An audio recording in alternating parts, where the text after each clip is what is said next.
Welcome to Book Summary Podcast, your gateway to personal transformation. Each episode delivers big ideas from the world's most impactful books on mindset, productivity, and success, all in just a few minutes. Ready to turn knowledge into action? Let's get started. Welcome to the Deep Dive. Life throws a lot at us, doesn't it? Challenges, pain, frustration, moments that just feel overwhelming. And our gut reaction is usually, to back away from that pain, find an easier route.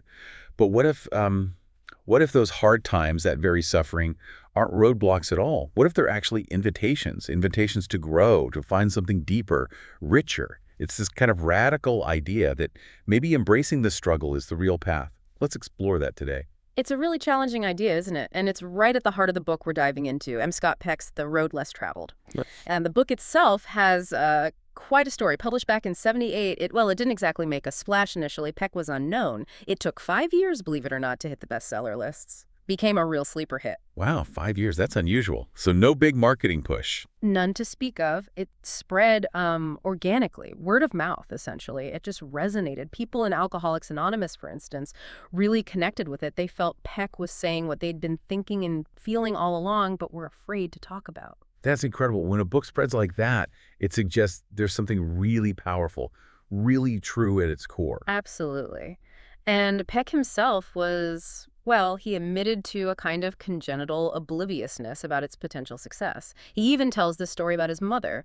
When asked if she was proud, she apparently said, "Proud? No, not particularly. It's his mind, you see. It's a gift." No, a bit tart, maybe. A little, perhaps. And later, a colleague apparently told him sort of pointedly, "It's not your book, which hints at this idea that maybe the inspiration came from somewhere deeper, like he was just the channel for these ideas whose time had come. What a fascinating backstory. So, for you listening, our mission today is to really dig into those core insights from Peck. We want to give you a kind of shortcut, a way to get well-informed on navigating life's, inevitable bumps and bruises. But more than that, to understand what real love looks like according to Peck, and maybe recognize those unseen forces that nudge us towards growth. Think of this as a custom-tailored exploration just for you, hoping for some aha moments, some practical wisdom without burying you in jargon. Exactly. And that journey starts with Peck's fundamental and frankly quite stark premise: life is a series of problems. He really doesn't pull any punches. Facing these problems, solving them, it's inherently painful. It brings up all sorts of tough feelings: frustration, grief, sadness, loneliness, guilt, regret, anger, fear, even despair. Yeah, those feelings can be just as intense as physical pain, sometimes worse. Absolutely. And Peck says it's precisely because it's painful that we try so hard to avoid dealing with problems. We just want the pain to stop. Which, as he sees it, just makes things worse in the long run, right? That avoidance becomes the bigger problem. So how do we actually face this reality? How do we gear up for it? This is where he brings in discipline. Right. But it's crucial to understand what he means by discipline. It's not about punishment or rigid control in the way we might normally think. Peck defines it as the basic set of tools we require to solve life's problems. Okay, tools. That sounds more constructive. Exactly. And here's the key insight. These tools are fundamentally techniques of suffering. They're ways to constructively experience the pain that comes with problem solving, to work through it, learn from it, and ultimately grow. So teaching discipline is really teaching how to suffer productively, how to use that pain for growth. That's the core idea. Suffering isn't something to just endure or escape. It's the very medium through which we sculpt ourselves using these tools. Okay, so what are these specific tools, these techniques of suffering? He outlines 4. And they sound almost deceptively simple, but putting them into practice is the real challenge. First up is delaying of gratification. Pretty straightforward. It's choosing present discomfort for a future reward. Like studying for that exam instead of going out. Exactly. Resisting the immediate pleasure for a bigger payoff down the road. Scheduling your pain and pleasure. Second is acceptance of responsibility. This is about acknowledging your own role in your life, your problems, and, crucially, their solutions. Not blaming everything else. Owning it, basically. Pretty much. Third is dedication to truth. This means a constant, rigorous commitment to honesty with yourself and others, always checking if your view of reality matches, reality. And finally, number 4 is balancing. This is a tricky one. It's the wisdom to use the other 3 tools flexibly with judgment. Knowing when to push, when to yield, when to speak up, when to hold back. It's like discipline for your discipline. It's interesting, he says, these are simple concepts, things most kids get by age 10, yet presidents and kings forget them. So it's not about knowing the tools, it's about the will to use them. Right. Overcoming that aversion to the pain they involve. That's precisely it. The difficulty isn't intellectual understanding, it's the emotional challenge. Using them means facing the pain head on, which is counterintuitive for most of us. Which brings us to how we even develop this will, this capacity. Peck really emphasizes early life, doesn't he? What he calls the sins of the father. He does. He argues that parents' own level of self-discipline, or lack thereof, is hugely influential. It's not about what they say, it's about what they do. Children whose parents are chaotic, undisciplined, maybe they drink too much, fight constantly, break promises, they might get punished a lot, but Peck calls it meaningless. Undisciplined discipline. It doesn't teach self-control. Because the role models are demonstrating the opposite. Exactly. But if a child sees parents acting with restraint, dignity, tackling problems head on, they internalize that. They feel deep down, this is the way to live. It becomes part of their fabric. Okay, but here's where it gets really interesting for me. Peck makes this radical claim that love might be even more critical than just having orderly, disciplined parents. How does that work? It's a surprising twist, isn't it? He argues that genuine parental love, even in a somewhat chaotic environment, can paradoxically foster self-discipline in a child, whereas you could have very orderly, disciplined parents who are emotionally cold or unloving, and their children might end up quite undisciplined. Okay, unpack that. How does love translate into self-discipline? He talks about the power of quality time. True discipline, the kind that builds self-discipline, requires parents to invest significant time and, importantly, quality attention. It's not just reacting to big mistakes, it's noticing the little things, how a child eats, studies, tells small lies, avoids challenges. It's about subtle guidance. Like constant, gentle course correction. Yes. Little lectures, stories, hugs, admonishments, pats on the back. It requires real presence, real observation, real thoughtfulness and care. You can't do that if you don't genuinely care, if you aren't willing to invest that time and energy. So it's an active, loving engagement. And that leads to his next point, suffering with children. Loving parents, he says, agonize over the decisions about discipline. They feel the child's pain even as they enforce a boundary or consequence. They struggle with the choices, they worry. They feel the discomfort alongside the child. And the child picks up on that. Peck believes they do, unconsciously. They sense the parent's willingness to suffer for their sake, for their growth. And that teaches the child, if they can suffer this for me, I can suffer with myself. It models the very essence of self-discipline, enduring discomfort for a greater good. Wow, that parental empathy becomes the seed. That reframes discipline entirely. It really does. And the outcome of all this consistent, thoughtful, loving attention is that the child develops a deep sense of being valued. I am a valuable person. Peck says this conviction is worth more than any gold. It's fundamental to mental health, and crucially, it's a cornerstone of self-discipline. Why? Because self-discipline is self-caring. You care for what you value. And he argues you really need to get that sense of value in childhood. Yes, he believes it's extremely difficult, maybe impossible, to truly acquire it later if it wasn't established then. But if you do get it, it's incredibly resilient. Life difficulties are less likely to crush your spirit. Can you give that example you mentioned, the one that illustrates this connection between self-worth and discipline? Sure. He talks about a financial analyst, very bright, but she chronically procrastinated, couldn't manage her time effectively.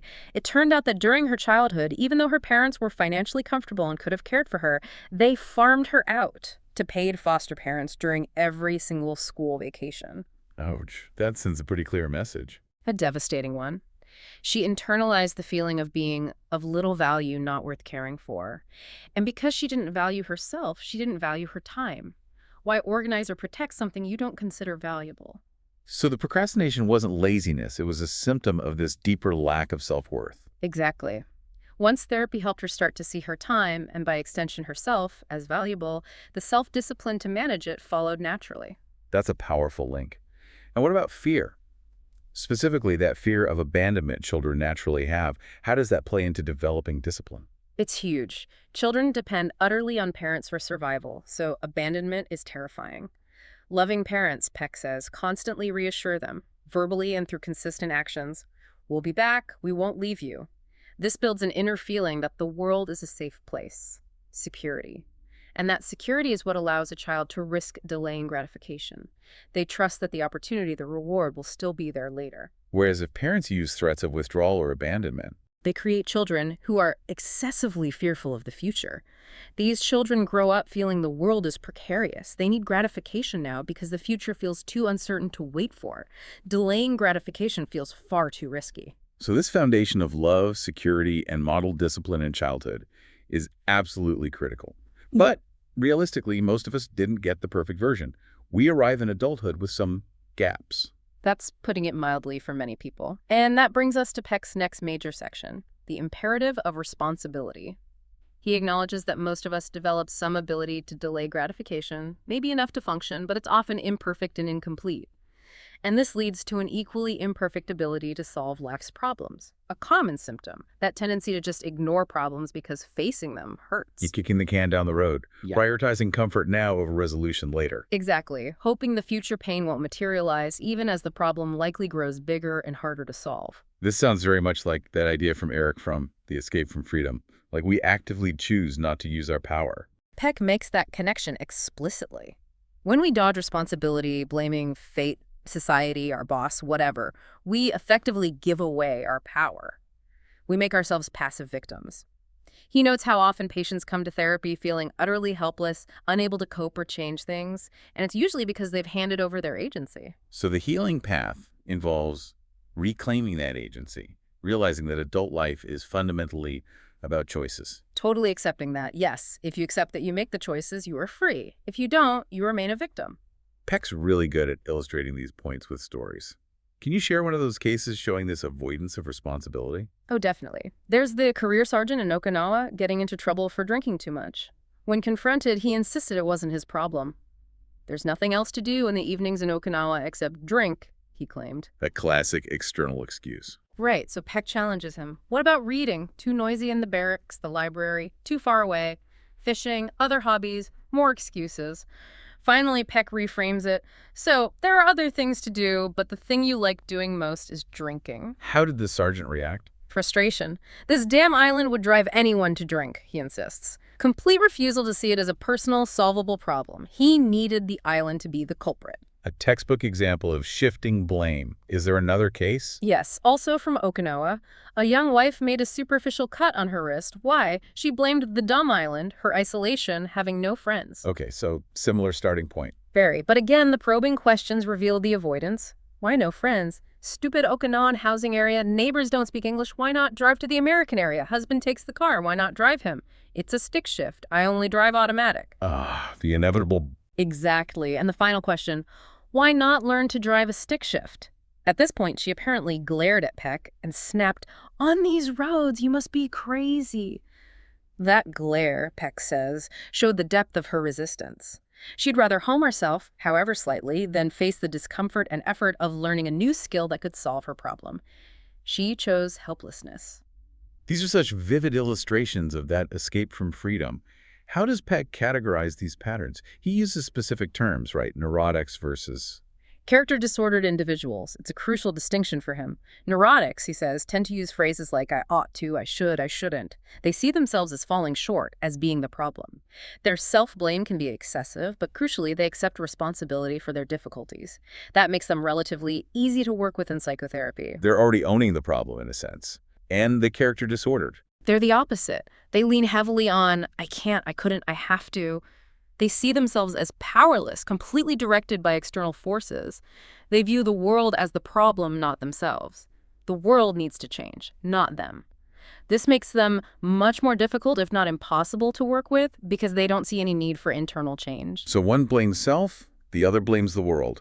Though Peck notes most people are a mix, right? Character neurotics? Yes, it's usually a spectrum, not a clear either. And figuring out what you are responsible for versus what you aren't is a lifelong task, requiring that continual self-examination. And again, this pattern often links back to childhood, to how parents handled responsibility. Absolutely. Parents have countless opportunities to either gently confront a child's avoidance, did you really try your best, or reassure them when something isn't their fault. That wasn't your mistake, that was mine. But character-disordered parents, Peck calls them disastrous. They model blame shifting onto schools, friends, anyone but themselves. Worse, they often project their own life failures onto their kids. You kids drive me nuts. I sacrificed my career for you. They essentially tell the child, you are responsible for my unhappiness. Which is a terrible burden for a child. Crushing. And since kids can't see how unfair it is, they often internalize it, becoming neurotic adults burdened by inappropriate guilt. It's how parents visit their sins upon their children. It's a really sobering look at how these patterns perpetuate. Did Peck ever share a personal story about wrestling with this himself? It makes it more relatable. He did, very honestly. He talks about being a psychiatry resident, working much longer hours than others because he was, well, more dedicated. He started feeling resentful, exhausted.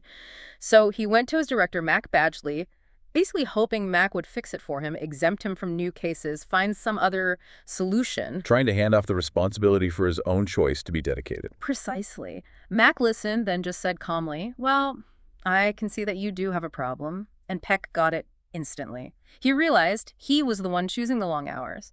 Asking Mac to manage it was him avoiding the painful consequences of his own choice.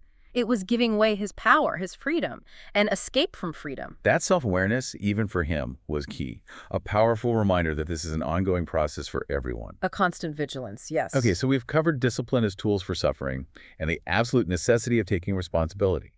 Building on that, Peck argues the next essential step is this deep dedication to the truth. What does that really entail? Sounds intense. It is intense. He describes it as a life of total dedication to the truth, which requires a life of continuous and never-ending stringent self-examination. Continuous and never-ending. Okay, that's a high bar. It is, and it has several layers. First, he talks about examining the examiner.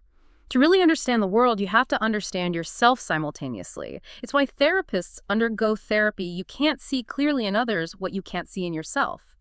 People who only look outward might be competent, he says, but they're never wise. So introspection isn't navel-gazing, it's essential for accurate perception. Exactly. He kind of laments how our culture sometimes dismisses it, calling intellectuals eggheads or telling teenagers, you think too much. It's absurd, given our capacity for self-reflection. But it's painful, so most avoid it. Makes sense. What's the next layer of truth dedication? Openness to challenge. Our view of the world, our internal map of reality, needs to be constantly tested against reality and, importantly, against the views of others. If we aren't open to challenge, we end up in a closed system, like Sylvia Plath's bell jar, just recycling our own potentially flawed ideas, becoming more and more subject to delusion. And people resist this challenge because revising the map is painful. Hugely painful. Think about parents saying, don't talk back, or spouses saying, let's just agree to disagree to avoid conflict, or bosses shutting down dissent. These are all ways we protect our existing maps, even if they're wrong. And the third aspect? Total honesty. This isn't just about not telling outright lies. It's a constant self-monitoring process to make sure our words, and even the way we say them, accurately reflect our inner reality. Congruence. He also talks about shortcuts in this context, distinguishing between legitimate and illegitimate ones.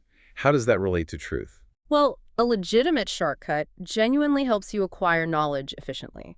Like reading a good summary to grasp the essence of a book you don't have time to read fully, you still gain the understanding. An illegitimate shortcut, like cheating on a test, gets you the credential, but not the knowledge. The credential becomes a lie, and then you have to spend energy protecting that lie. And he sees psychotherapy as a legitimate shortcut. Yes, absolutely. Not a crutch, but like using a hammer and nails instead of trying to build a house with your bare hands.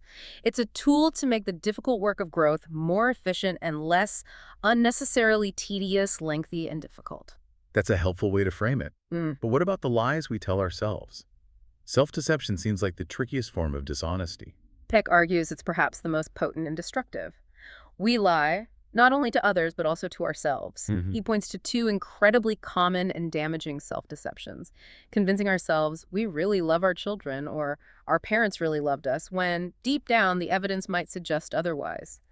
The pain of facing that truth can be immense. So therapy becomes the truth game. Or the honesty game, yes. Helping people confront these deeply buried lies. He states quite starkly that the root of mental illness is invariably an interlocking system of lies we have been told and lies we have told ourselves. Healing requires creating an atmosphere of utter honesty where both patient and therapist face the truth, however painful. And this resistance to truth isn't just personal, right? He argues organizations do it too. That's right.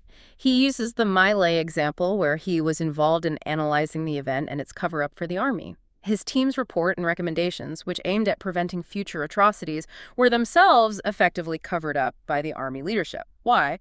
Because the findings couldn't be kept secret, and apparently the president and the Army don't need more challenges at this time. So an analysis of a cover-up gets covered up. Wow. It's a stark example, and Peck stresses this isn't unique to the military. He says it's common in government, corporations, universities, any large organization. They resist uncomfortable truths to protect their image or avoid difficult changes, even if it hinders progress. Organizations, like people, need openness to challenge to stay healthy. He also zooms in on withholding truth, distinguishing it from outright lies. Yeah. We often call these white lies. Yes, he defines white lies as statements that omit a significant part of the truth. They weren't false in what they say, but in what they don't say. And he warns they can be just as destructive as black lies, maybe even more pernicious because they're harder to spot and challenge. We often justify them by saying we don't want to hurt feelings. Right. It's socially acceptable, even encouraged sometimes. But Peck argues this leads to superficial relationships lacking real intimacy because genuine connection requires honesty. And this applies strongly to parenting too, doesn't it? Parents withholding truth to protect their kids. A very common pattern. Parents might hide financial troubles, marital problems, their own past mistakes, framing it as a loving desire to protect and shield their children. But Peck argues it's often a deprivation. Kids miss chances to learn coping skills, see honesty modeled, and understand reality. Sometimes he suggests this protection is really the parent's desire to avoid being challenged or to maintain their authority. It's about their own comfort again. He even admits doing this himself as a therapist, revealing something too soon for his own ego. Yes, the story about revealing a patient's homosexual concerns prematurely. He realized it wasn't about the patient's readiness, but his own desire to appear brilliant. It nearly cost him the therapeutic relationship and taught him a hard lesson about prioritizing the other person's needs in truth-telling. So navigating this is really complex. What guidelines does he offer for deciding when and how to speak truth, especially when withholding might seem kinder? He lays out some clear ethical rules for the truth-dedicated person. 1. Never speak falsehood, period. 2. Recognize that withholding the truth is always potentially a lie and requires a serious moral decision. It's not trivial. 3. The decision to withhold must never be based on your own needs for power, approval, protecting your worldview. Okay, so it can't be self-serving. Not at all. Rule 4. It must be based entirely upon the needs of the person from whom the truth is being withheld. 5. Assessing those needs requires genuine love for that person. 6. The key factor is judging their capacity to utilize the truth for his or her own spiritual growth. Can they handle it constructively? And finally, 7. Recognize that we tend to underestimate others' capacity to handle the truth. So the bias should generally be towards honesty, delivered with love and care. That's a really demanding but clear framework. It's not about brutal honesty, but loving, growth-oriented honesty. Precisely. And while he acknowledges that in certain professions like business or politics, some selective withholding might be necessary to gain influence, he warns against losing your integrity entirely, becoming a total organization person. The rewards of striving for total honesty, though, he says they're profound. Open people are continually growing people. They build deeper relationships, bring clarity, and experience a kind of freedom because they aren't burdened by secrets. He even claims the energy needed for honesty is far less than the energy required for secretiveness.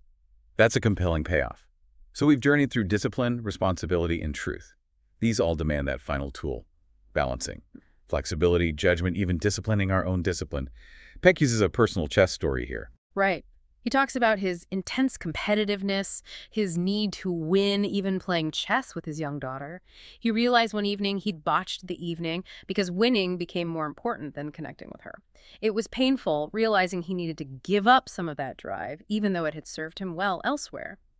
This giving up of an old part of the self, he says, feels like a kind of death. A death of the old self to make way for the new. Exactly. And he notes this death process is often accompanied by depression, which he sees not as illness, but as a normal and basically healthy phenomenon.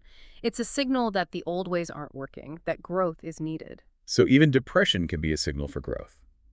Okay, that leads us right into the territory of love. And Peck starts by challenging probably the biggest misconception, that falling in love is love. Oh, yeah, he really goes after that one. He says falling in love is specifically a sex-linked erotic experience, and crucially, it's invariably temporary. The honeymoon feeling, it always ends.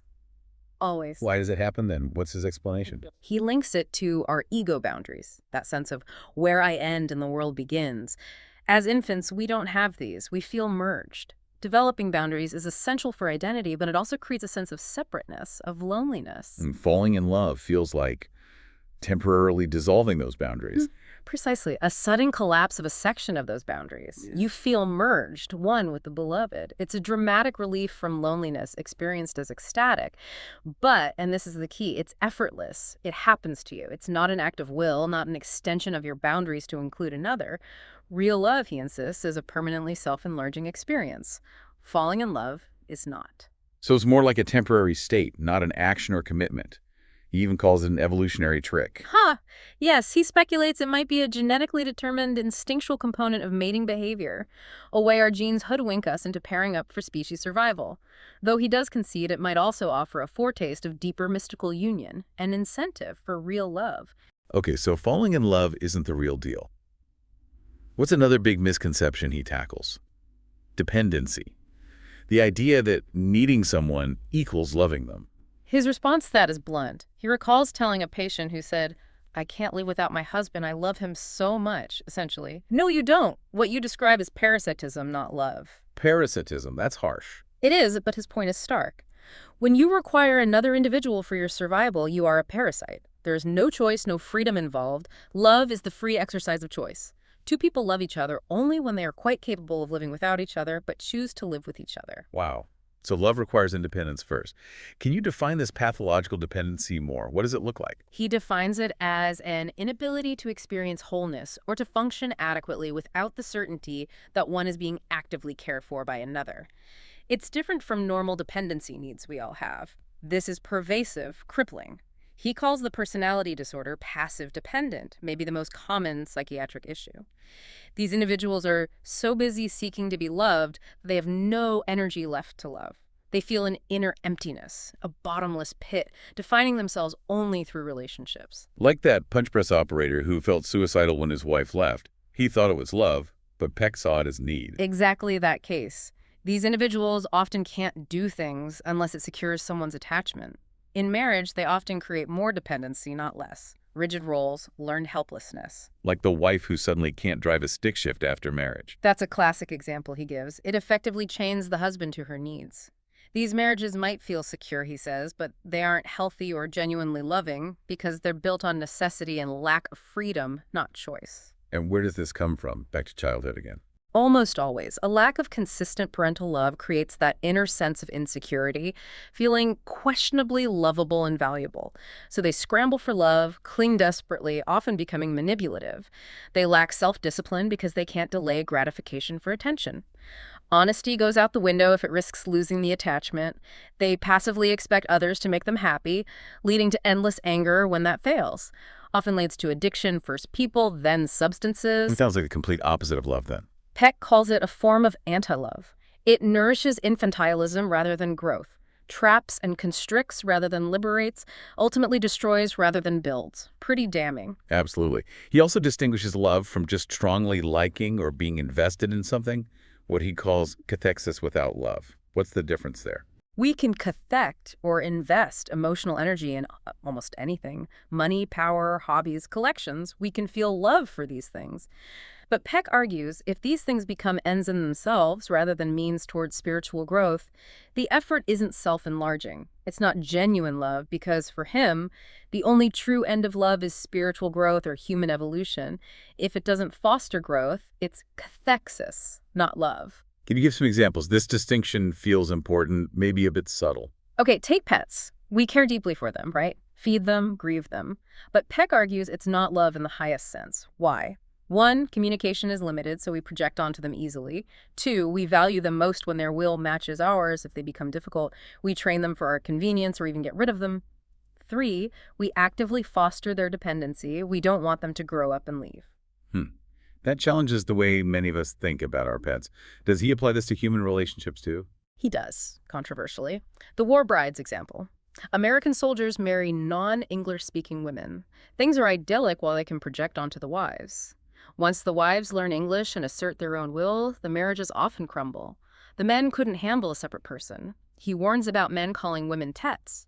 Even sadder, he describes mothers who seem perfect with infants, but whose love ceases when the child starts asserting independence around age 2.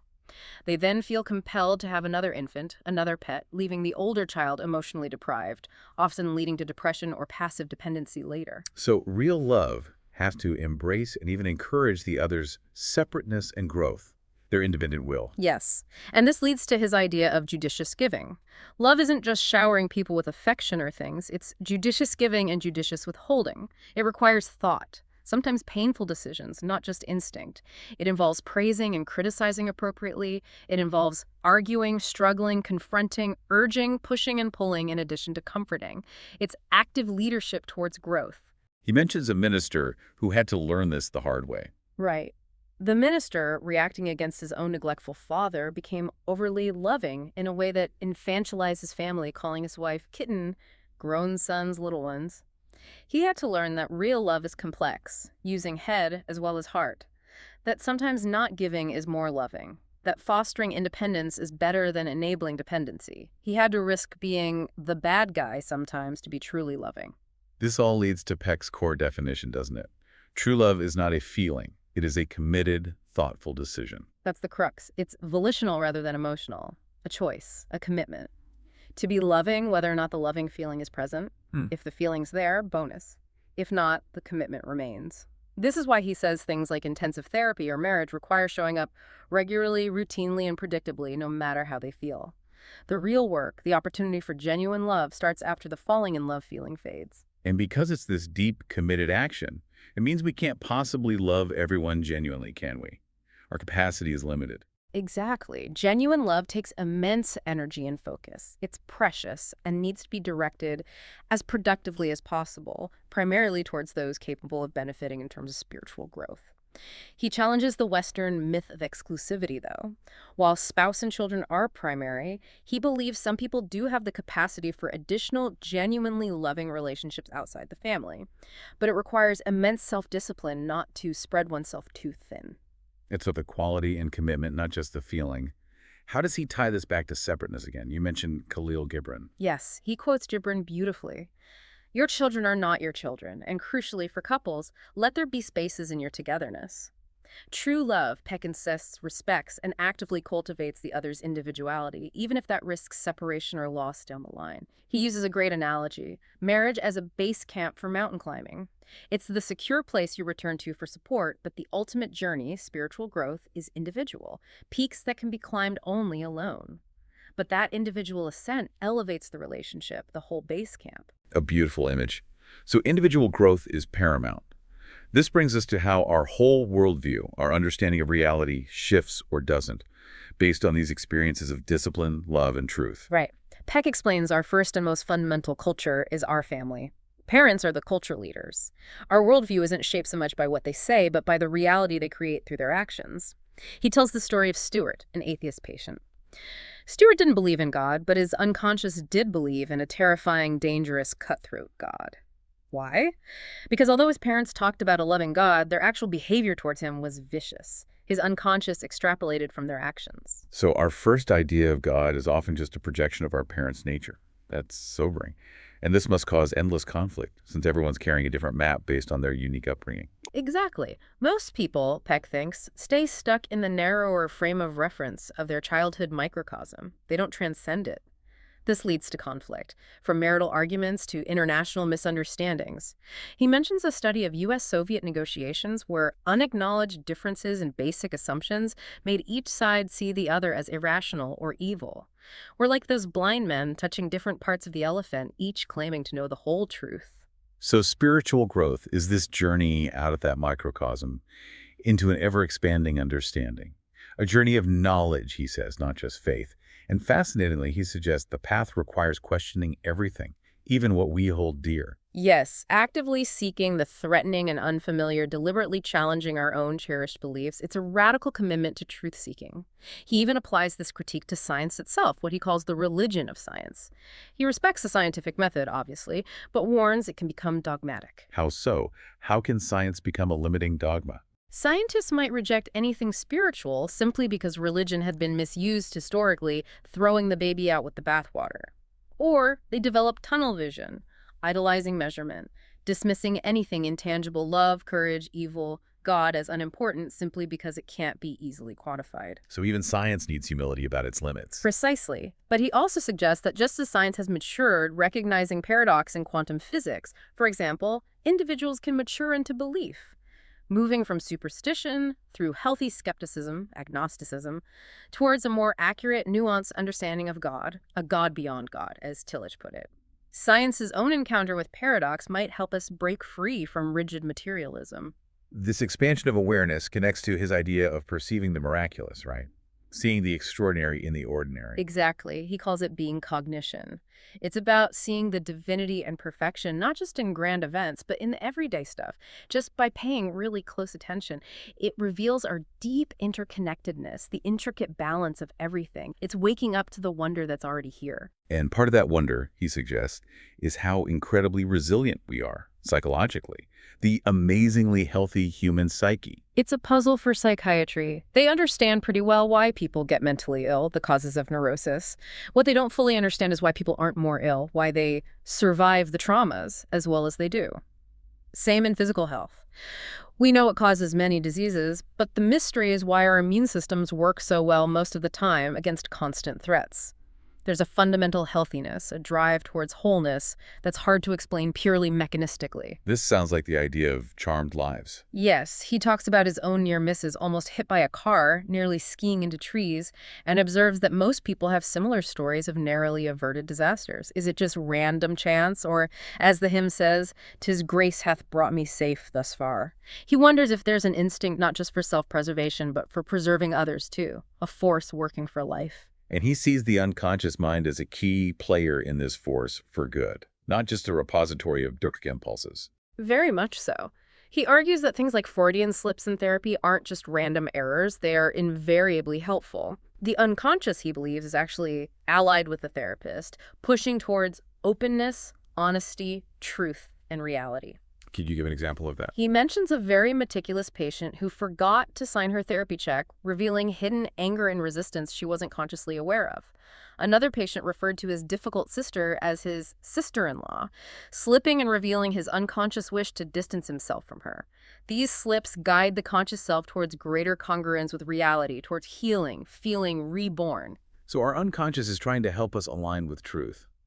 This connects to serendipity too, those meaningful coincidences. Yes, the miracle of serendipity.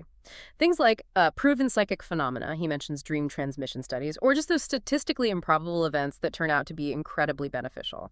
He tells a story about a skeptical scientist friend who felt a sudden, inexplicable urge to brake his car hard, narrowly avoiding a hidden truck.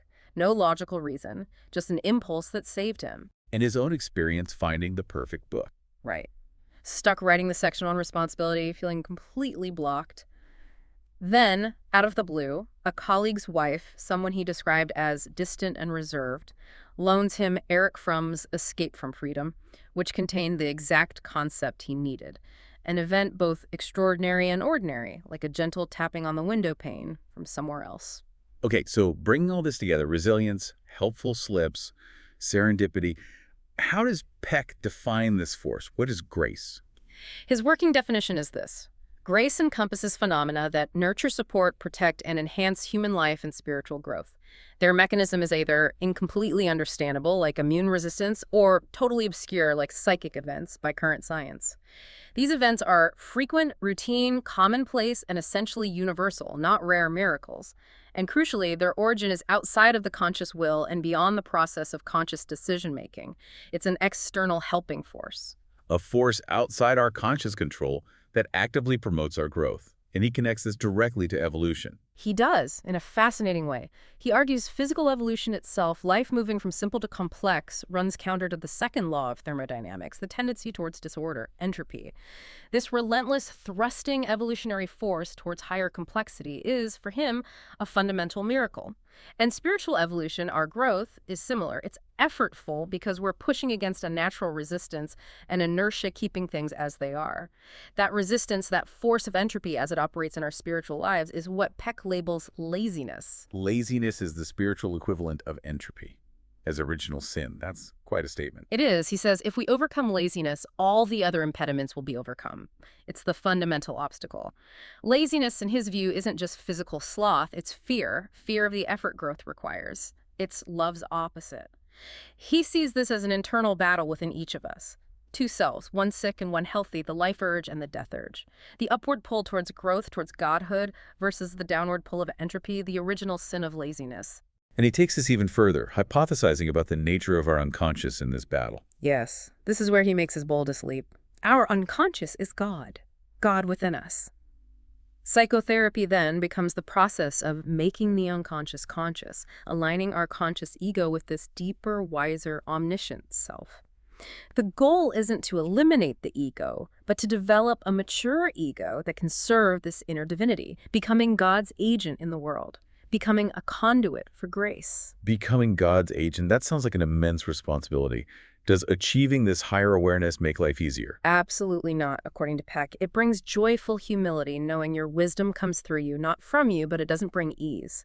This godlike power of awareness leads to ever more difficult choices, a deeper understanding of complexity, and ultimately sharing in God's agony over the suffering and dilemmas of the world.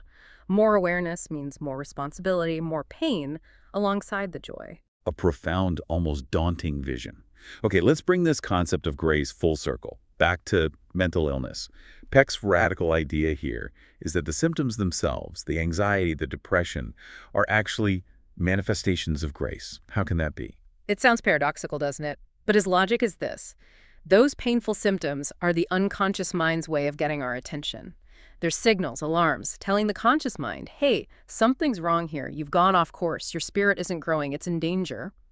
They are messages from that deeper, wiser self, that force for growth he calls grace, trying to nudge us back onto the path. So the suffering is actually a communication, a wake-up call from grace. Can you give that example of Betsy again? Sure. Betsy had these crippling panic attacks, forcing her to quit her job. On the surface, her life seemed fine, wonderful even.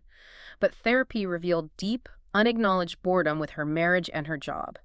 She dropped out of college years before because exploring new ideas felt scary, challenging her upbringing. The panic attacks, the symptoms, were Grace basically shouting at her, forcing her to confront the emptiness and fear she was avoiding.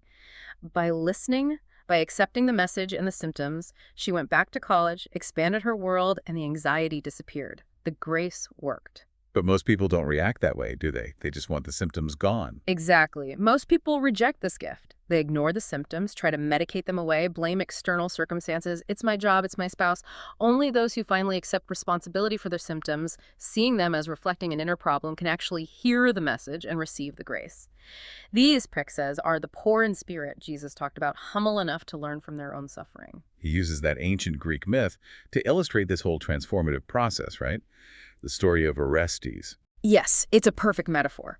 Orestes is cursed, driven to kill his mother, and then tormented by the Furies, these horrifying figures only he can see and hear. A powerful image of debilitating mental symptoms, maybe guilt, paranoia, psychosis. And the turning point comes at his trial. It does. His defender, the god Apollo, argues Orestes wasn't responsible. He was fated, compelled. But Orestes interrupts and declares, "No, it was I that murdered my mother." He takes full, complete responsibility, the first in his cursed family line to do so. And what happens then? How does that act change things? It's miraculous.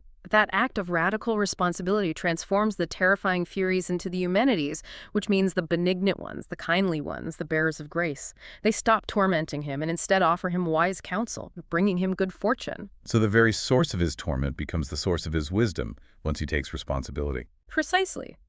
The symptoms, Furies, become gifts, Eumenides, through acceptance of responsibility. Peck notes mental illness often runs in families, but Orestes didn't blame his ancestors or fate. He owned his condition as his own and undertook the work to heal it. But this level of responsibility is terrifying for many. Peck mentions patients dropping out of therapy at this point. Very often.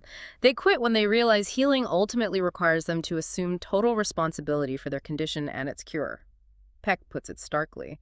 Many prefer to be sick and have the gods to blame than to be well with no one to blame ever again. That's a hard truth. But for those who do embrace it, They find themselves truly cured, living in a new and different world. Problems become opportunities. The symptoms they recovered from are seen as gifts. He says patients often remark, "My depression, my anxiety attacks were the best things that ever happened to me." Even without a formal belief in God, they feel profoundly touched by grace. it's an incredibly hopeful message ultimately. Yet despite this clear path, there's still this huge resistance to grace. Why, if the rewards are so great, do so few choose to travel it? Fundamentally, Peck brings it back to that laziness, the original sin of entropy. We simply shrink from the difficulty, the sheer effort involved in genuine growth. And grace itself is demanding. He calls it a promotion, a call to higher responsibility and power. Yes, it brings inner peace, but also enormous responsibility, the burden of becoming an agent of God's love and power in the world. It's a call out of spiritual childhood into adulthood. This links to his "oh shit" phenomenon, doesn't it? The idea that real transformation isn't always blissful. Exactly. Forget the "oh joy" stereotype of conversion. Often the realization of what's being asked of you is more like, "oh shit, this is going to be incredibly hard." He tells of a young woman who quit therapy, furious when she realized her newfound freedom required thinking all the goddamn time. She snapped, "You expect me to be some sort of god or something?" She was terrified by the demands of being mentally healthy and responsible. And fear of unworthiness can also hold people back. Definitely. Many people wrestle for years with feeling unworthy of the power and responsibility grace offers. It's a neurotic hurdle preventing them from stepping into their full potential. And despite seeing grace as something earned through discipline and responsibility, Peck still acknowledges a mystery about who ultimately reaches it. He does. He quotes Jesus about the Spirit being like the wind, you don't know where it comes from or goes. While the path involves effort, there's no ability to predict with certainty who will grow all the way to the state of grace. There's an element beyond our complete understanding or control. What an incredible journey we've been on diving into these ideas, from discipline as embracing suffering, to love as committed action, responsibility as freedom, truth as constant examination, and grace as this guiding force even within our pain. It really challenges so many assumptions about life, love, and growth. It really does. And the ultimate takeaway Peck offers is profoundly empowering. The very existence of grace suggests that not only is there a greater reality, but that God is actively invested in our individual spiritual growth. Our journey matters to something beyond ourselves. So the provocative thought to leave you with is this: if your own spiritual growth truly matters to something greater than yourself, how might that change your perspective on the problems you're facing right now? What courage might that give you to take the next, perhaps difficult, step on your own road, less traveled? And remember, engaging with these ideas can start small. Maybe just trying to listen more deeply to someone this week, or consciously taking ownership of one small situation you'd normally blame elsewhere. These shifts add up. Absolutely. And if you feel drawn to exploring therapy as that legitimate shortcut, Peck's advice is practical. Ask trusted friends for recommendations. If symptoms are severe, maybe consult a psychiatrist first. Look into community clinics if cost is a barrier. The path isn't easy, but the potential rewards, growth, freedom, meaning, are immense. Thank you for joining us on The Deep Dive. Thanks for tuning in to the Book Summary Podcast. If you found value in today's episode, hit that like button, subscribe for more summaries, and share it with someone who's ready to grow. Want deeper insights, exclusive book notes, and reading tips? Join our free newsletter. The link's in the description. And don't forget, if you'd like to read the full book, our affiliate link is right below. It helps support the channel and keeps the summaries coming. Until next time, keep reading, keep growing.